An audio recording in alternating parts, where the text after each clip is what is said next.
আসসালামু আলাইকুম। গতকালকে রাত্রে কোনো কারণবশতে আমার একটু লেট করে ঘুমাতে হয়। আর যেহেতু লেট করে ঘুমাইছি, ঘুম থেকে উঠতেও আমার একটু লেট হয়ে গেছে। আর ঘুম থেকে উঠে দেখি খাবারের পাত্র, পানির পাত্র সব কয়টাই খালি হয়ে রয়েছে। আর এই পাত্রতে অল্প একটু পানি ছিল, এই পানিটা খাওয়ার জন্য সব কয়টা মুরগি যুদ্ধ করতেছে। আর এটা দেখেই আমার মাথা যায় নষ্ট হয়ে। তো কি করব, জলদি জলদি করে পানির পাত্রগুলো বের করলাম, বের করে কিন্তু ধুয়ে ফেললাম।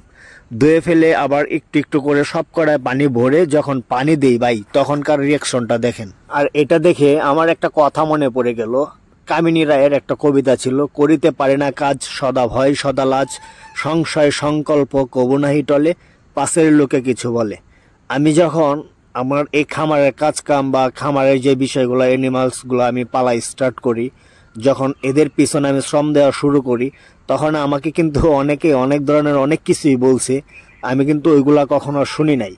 যে ভাই, আপনার যদি সফলতা আনতে হয়, আপনি যে দিকে আপনার মন চাইবে, যেটা আপনার মন চাইবে, সেটা যদি মানে হালালের দিকে হয়, হারাম কিছু না হয়, তাহলে আলহামদুলিল্লাহ আপনি সেদিকে ঝুঁকে পড়ুন।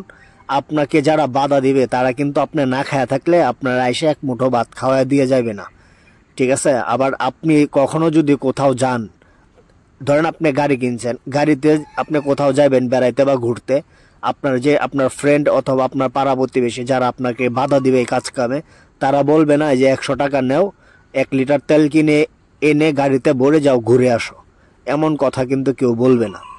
তো ভাই, নিজে না খায়া নিজের চিন্তা না করে কিন্তু আমি এদের চিন্তা কইরা আগে সকালবেলা ওদের পানি দিছি, খাবার দিছি, সব কিছু রেডি করছি, তারপরে বাসায় গেছি।